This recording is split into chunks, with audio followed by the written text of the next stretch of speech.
नमस्कार, स्वागत है आप सभी का। आप देख रहे हैं एबीपी गंगा। मैं हूं आपके साथ राजीव ढोंडियाल और अब आपको सीधे लिए चलते हैं लखनऊ। मुख्यमंत्री योगी आदित्यनाथ अस्पताल का निरीक्षण करने के लिए पहुंचे हैं।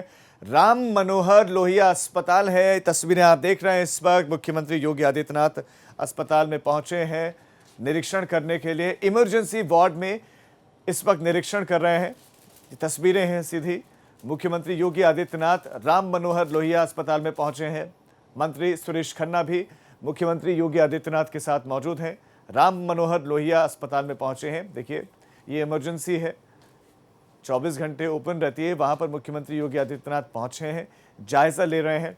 अब क्या कोविड वार्ड का भी जायजा लेंगे या नहीं, और क्या दूसरे अस्पतालों में भी जाएंगे, अभी स्पष्ट नहीं है। लेकिन अचानक निरीक्षण करने के लिए मुख्यमंत्री पहुंचे हैं और अधिकारी इस वक्त जानकारी दे रहे हैं मुख्यमंत्री योगी आदित्यनाथ को। सीधी तस्वीरें आप देख रहे हैं। अस्पताल के निरीक्षण पर आज मुख्यमंत्री निकल गए हैं। अस्पताल का निरीक्षण करने के लिए इस वक्त पहुंचे हैं और आम दिनों में वो इस वक्त अपनी टीम 11 के साथ मीटिंग की तैयारियां कर रहे होते थे, या तो मीटिंग शुरू हो जाती थी। लेकिन आज मुख्यमंत्री निरीक्षण करने के लिए निकल पड़े हैं, निरीक्षण करते हुए दिखाई दे रहे हैं। ये तस्वीरें हैं इस वक्त लखनऊ से, तस्वीरें आप देख रहे हैं। राम मनोहर लोहिया बड़ा अस्पताल है, इसी अस्पताल में पहुंचे हैं। इस अस्पताल में किस तरह की व्यवस्था है, क्योंकि स्वास्थ्य महकमे को लेकर बहुत सारी शिकायतें लोगों की हैं कि डायग्नोस नहीं हो रहा, इलाज उनको नहीं मिल रहा। कोविड-19 के पेशेंट्स को, उन मरीजों को जिनमें कोरोना है या कोरोना के लक्षण है, उनको प्राथमिकता दी जा रही है। बाकी दूसरे मरीजों का उपचार नहीं हो रहा है। इस तरह की शिकायतें भी हैं। अस्पतालों में इंतजामों का अभाव है या नहीं है, सारी जानकारियां मुख्यमंत्री ले रहे हैं। हमारे ब्यूरो चीफ वीरेश पांडे ज्यादा जानकारी के साथ जुड़ गए। वीरेश, क्या ये औचक निरीक्षण है मुख्यमंत्री का?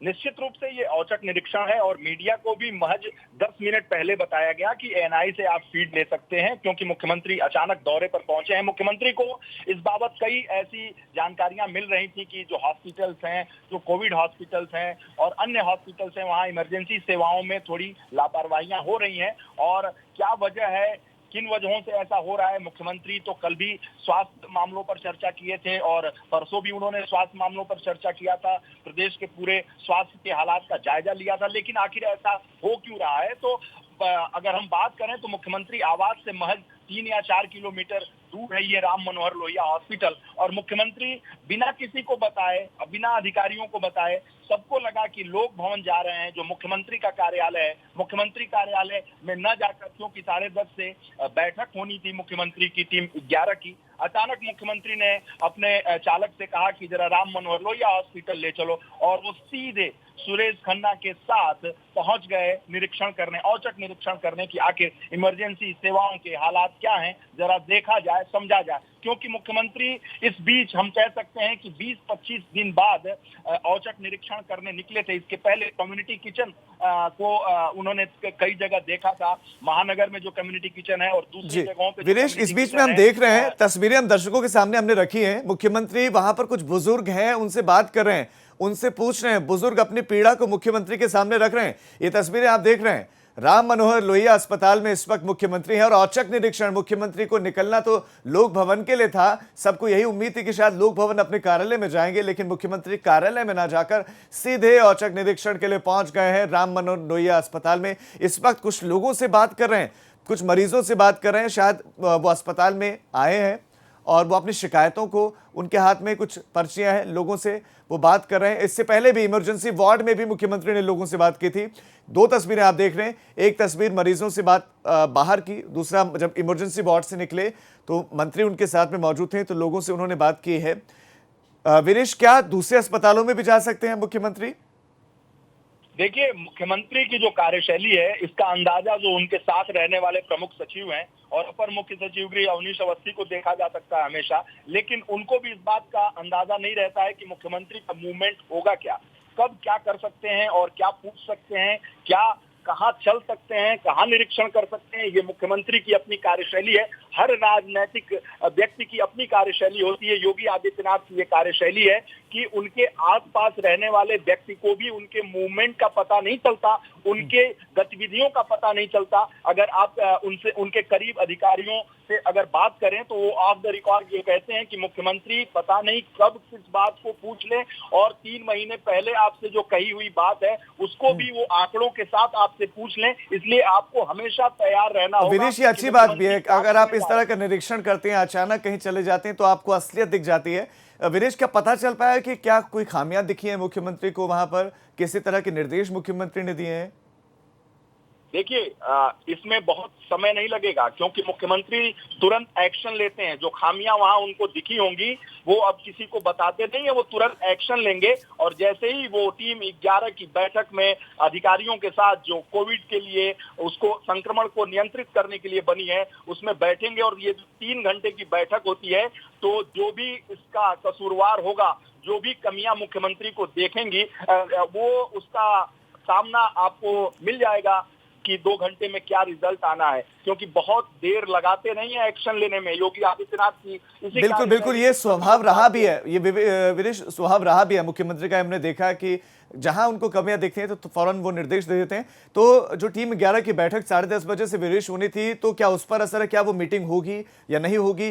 होगी तो फिर कब होगी?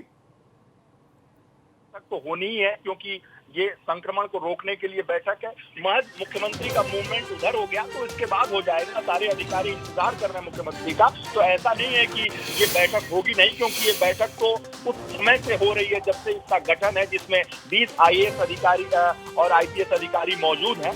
लेकिन ऐसे में ये बैठक होनी है, और इसी बैठक में बैठक यानी कि विनेश बने रहे। जरा मैं दर्शकों को एक बार फिर से बता दूं कि आपसे कुछ देर बाद बैठक होगी भी, यानी कि मंत्री तो इंतजार कर रहे हैं। मंत्रियों को लगा और अधिकारियों को लगा कि मुख्यमंत्री आ रहे हैं, लेकिन मुख्यमंत्री पहुंच गए सीधे अस्पताल औचक निरीक्षण करने के लिए।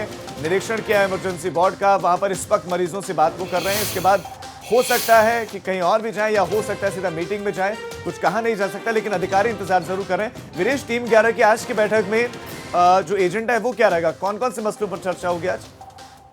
देखिए, कल मुख्यमंत्री ने स्वास्थ्य विभाग की समीक्षा की थी, और आज अगर मुख्यमंत्री औचक निरीक्षण करने इमरजेंसी सेवाओं की गए हैं तो जाहिर सी बात है इससे ये कयास लगाना चाहिए, क्योंकि आज की बैठक में पूरा मुद्दा स्वास्थ्य परीक्षण पे होगा, स्वास्थ्य निरीक्षण पे होगा और इमरजेंसी सेवाओं पर होगा। क्योंकि मुख्यमंत्री यहाँ एक निरीक्षण या 1-2 जगह निरीक्षण करके पूरे प्रदेश के हालात का जायजा लेंगे। वो समझ जाएंगे कि आखिर अगर प्रदेश की राजधानी लखनऊ में ये व्यवस्था है, और जो मेरे घर से महज 3 किलोमीटर की दूर में जो हॉस्पिटल है उसमें अगर ये खामियां हैं, तो निश्चित रूप से जाहिर बात है कि पूरे प्रदेश में ऐसी चीजें चल रही होंगी। क्योंकि मुख्यमंत्री बहुत अधिकारियों की बातों को सुनते नहीं है, अपनी आंखों से अपने देखी हुई चीजों पर ही भरोसा करते हैं। कहा जाता है मुख्यमंत्री के बारे में कि वो बहुत किसी की बातों पर भरोसा नहीं करते, अब जो देखते हैं उसी पर भरोसा करते हैं, क्योंकि अधिकारी भी उन्हें बहुत समझा नहीं पाते। इसलिए जो वो आज इस हॉस्पिटल में खामियां देखेंगे जी।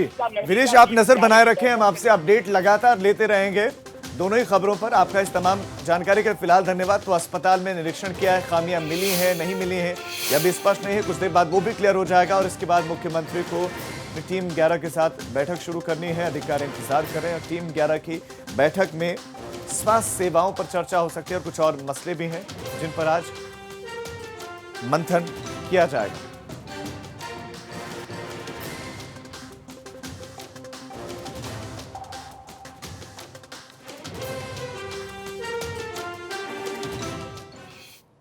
अब एक बड़ी खबर आपको गाजियाबाद से देते हैं। एबीपी गंगा की खबर का दमदार असर हुआ है। टिकटॉक वीडियो बनाने वाले शख्स को पकड़ लिया गया है। साठगांठ करने वाले पुलिस वाले पर हालांकि कार्रवाई नहीं हुई है।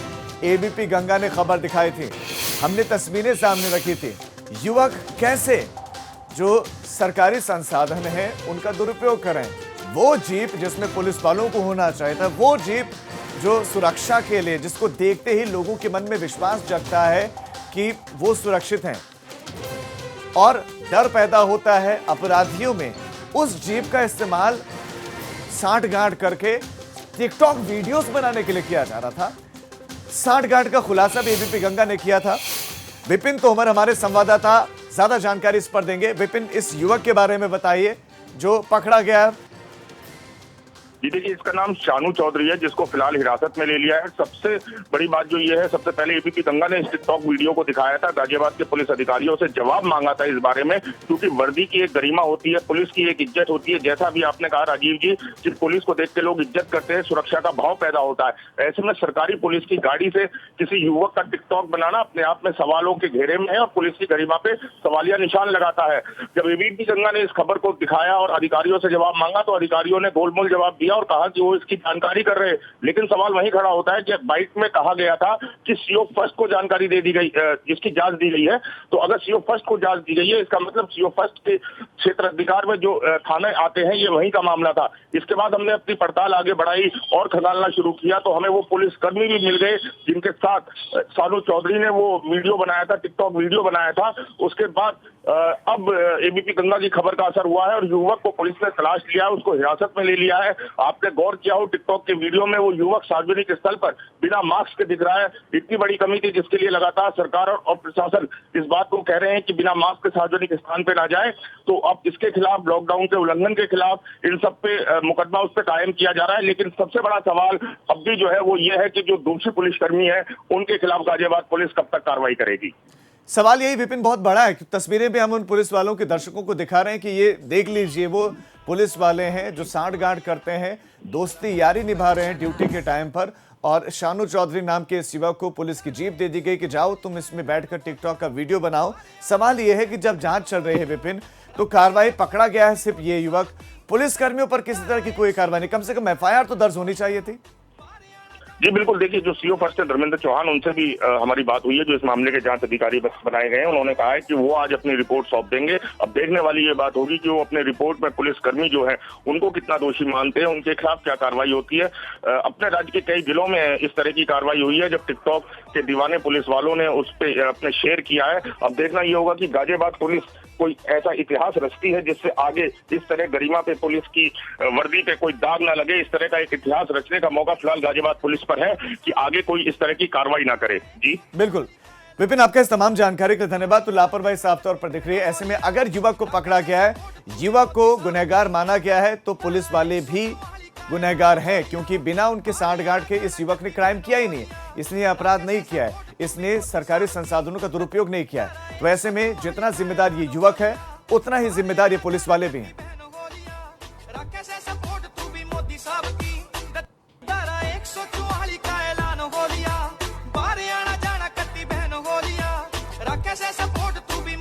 देश में लॉकडाउन है, धारा 144 है, गाना लगा रखा है, बता रखा है युवक, उसमें ये बताना चाहता है कि धारा 144 है, लेकिन मैं बाहर हूं, मैं घूम रहा हूं, मास्क नहीं है।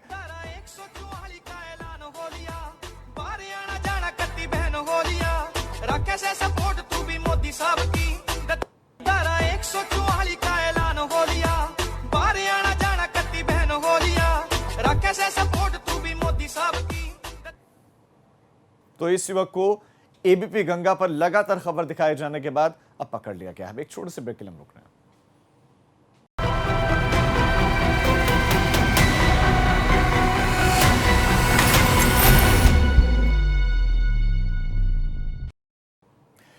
ब्रेक के बाद आप सभी का स्वागत है।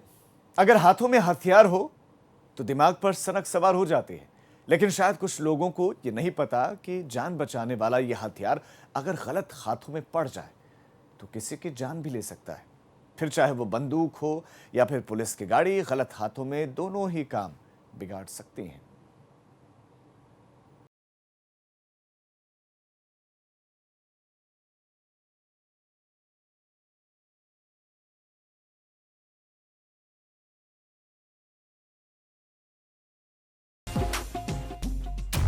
हाथ में बंदूक और दिमाग पर सनक सवार हो तो तस्वीरें कुछ ऐसी ही हो जाती हैं।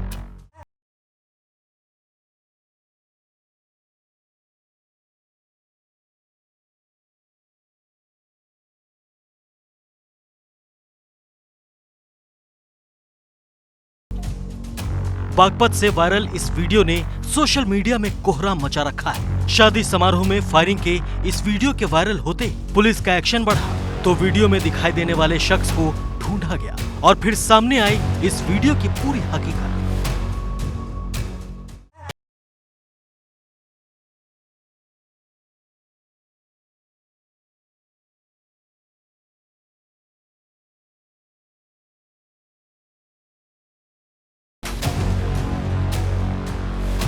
सोशल मीडिया पर वायरल हो रहा ये वीडियो मार्च महीने का बताया जा रहा है। 14 सेकंड के इस वीडियो में जिस शख्स को आप देख रहे हैं उसका नाम रोमी है, जिसने मार्च के महीने में एक शादी के दौरान तमंचे से फायरिंग की थी।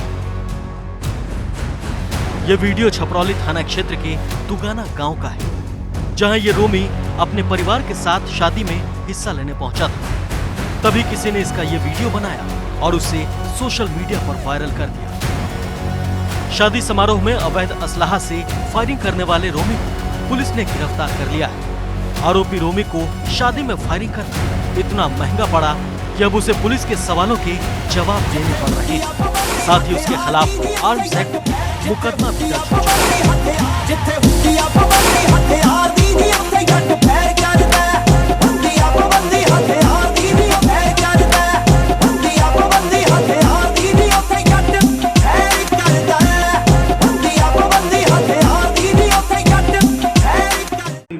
तुगाना है, वहाँ के व्यक्ति विनीत उर्फ रोमी का एक वीडियो वायरल हो रहा था कल से। वो वीडियो वैसे तो पुराना है, मार्च महीने में एक शादी के समय का है, जिसमें वो एक अवैध असलहे से फायरिंग कर रहा है। उसको गिरफ्तार कर लिया गया है और वो असलाह भी बरामद हो गया है। FIR पंजीकृत कर लिया गया है, उसको जेल भेजा जा रहा है।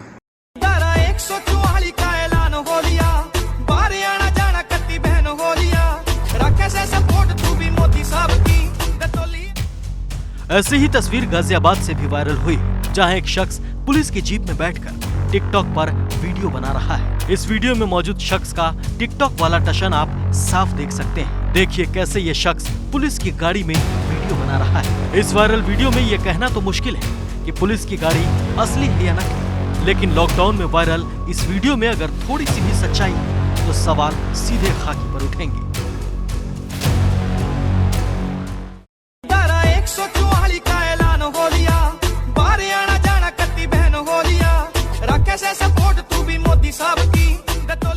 ये अभी वायरल हुआ है, मेरे भी संज्ञान में आया है। हम लोगों ने देखा है उसको। अभी उससे स्पष्ट नहीं हो रहा है कि ये कहाँ का है और कब बना है, और टिकटॉक पे भी अपलोड भी नहीं हुआ जैसा कि देखने से लग रहा है प्रथम दृष्टया। लेकिन हम लोग संज्ञान में आया है, उसकी हम लोग जांच करा रहे हैं। शीघ्र ही रिजल्ट मिलते ही कार्रवाई कराएंगे। लेकिन सर वो PCR किस इलाके में तैनात है, कुछ जानकारी मिली है? वो अभी हम लोगों ने दिया है, CO फर्स्ट उसकी जाँच कर रहे हैं। शीघ्र ही अभी कुछ देर में रिजल्ट आ जाएगा। टिकटॉक का ये वीडियो अगर सही है तो गाजियाबाद में पुलिस की छवि पर सीधा दाग बन जाएगा। यही वजह है कि कैमरों के सामने अब पुलिस जांच की बात कर रही है और जांच के बाद ही सामने आएगी इस वीडियो की सच्चाई। Bureau report, ABP Ganga. तो टिकटॉक बनाने वाले इस युवक पर तो कार्रवाई हो गई, लेकिन इंतजार किया जा रहा है कि पुलिस कर्मियों पर कार्रवाई कब होगी। अब आगे बढ़ रहे हैं। अच्छा बताइए कि डॉक्टर के हाथों में क्या होता है? आप सोच रहे होंगे कि यह सवाल क्या है, क्योंकि सभी जानते हैं कि डॉक्टर के हाथ में होती है मरीज की जिंदगी। लेकिन अगर वही डॉक्टर हाथों में पिस्टल लेकर सामने आ जाए तो शायद वो आपकी जान भी ले सकता है। कानपुर के एक टोल पर यही हुआ। जान तो नहीं गई, लेकिन जान पर बन जरूर गई डॉक्टर साहब की पिस्टल से।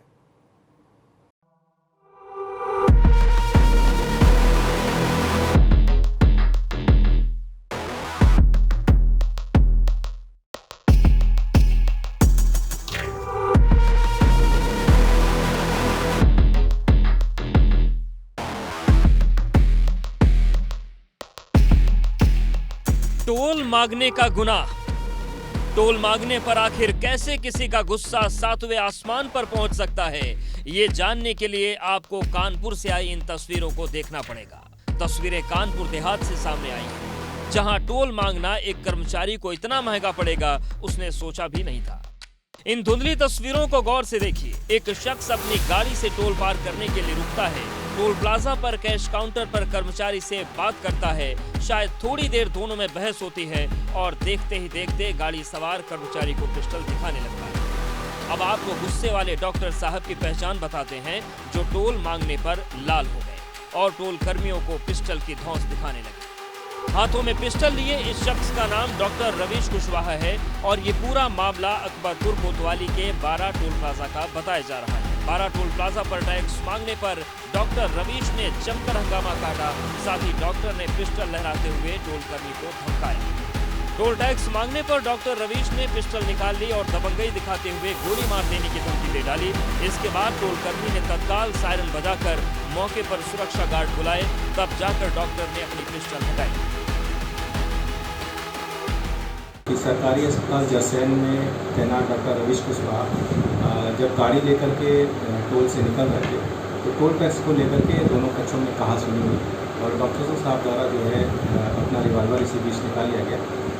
गौरव कुमार की तहरीर पर अभियोग पंजीकृत कर लिया गया है और डॉक्टर रवीश कुशवाहा की जो रिवाल्वर है वो कब्जे में ले ली गई है।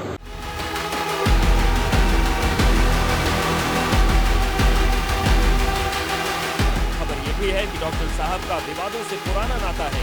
इससे पहले भी ऐसे कई मामलों में डॉक्टर साहब सुर्खियों में रहे हैं और इस बार ये मामला टोल पर लगे कैमरों में कैद हो गया।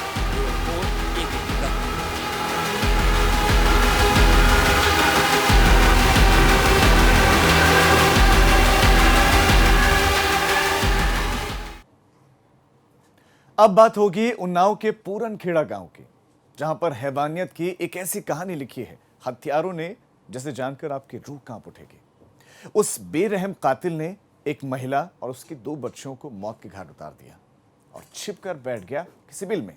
लेकिन शायद उसको पता नहीं कि मौका वारदात पर मिला वो एक सबूत उसको सलाखों के पीछे पहुंचा देगा।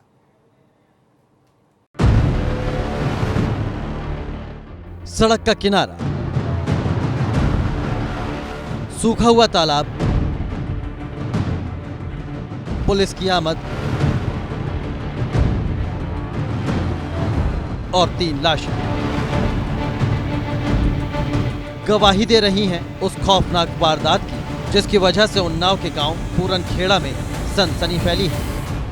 कोरोना काल में उन्नाव से सामने आई इस खौफनाक वारदात ने सबको हिलाकर रख दिया है। मां के साथ उसकी 2 बेटियों के कत्ल ने सबको सन्न कर दिया है। जिस महामारी के दौर में देश जिंदगी को बचाने के लिए जंग लड़ रहा है, उस दौर में कातिल ने वारदात को अंजाम देकर फैलाई है दहशत। 35 साल की महिला और 2 बच्चियां, ट्रिपल मर्डर की एक ऐसी वारदात जिसने दिमाग को सन्न कर दिया है। आखिर कौन है पूरनखेड़ा में इन 3 लाशों का गुनहगार? डॉग स्क्वाड की टीम के साथ पुलिस की पूरी टीम पहुंची है उन्नाव के गांव पूरनखेड़ा में। वजह इन लाशों के बीच में उलझी हुई गुत्थी और कोशिश है उस गुत्थी को सुलझाने की। गांव के बाहर मौजूद इस सूखे हुए तालाब के पास 3 लाशें मिली। महिला समेत 2 बच्चियों की लाशों को देखकर पूरे इलाके में हड़कंप मच गया। तीनों लाशों के गले में फांसी का फंदा मिला, लेकिन किसी को नहीं पता कि ये फंदा उनके गले तक पहुंचा कैसे, क्योंकि ना तो वहां कोई रस्सी मिली और ना ही कोई ऐसी चीज जो गुनहगार के मंसूबों का कोई सुराग दे सके। एक साथ 3 लोगों की हत्या की खबर पूरे गांव में आग की तरह फैल गई।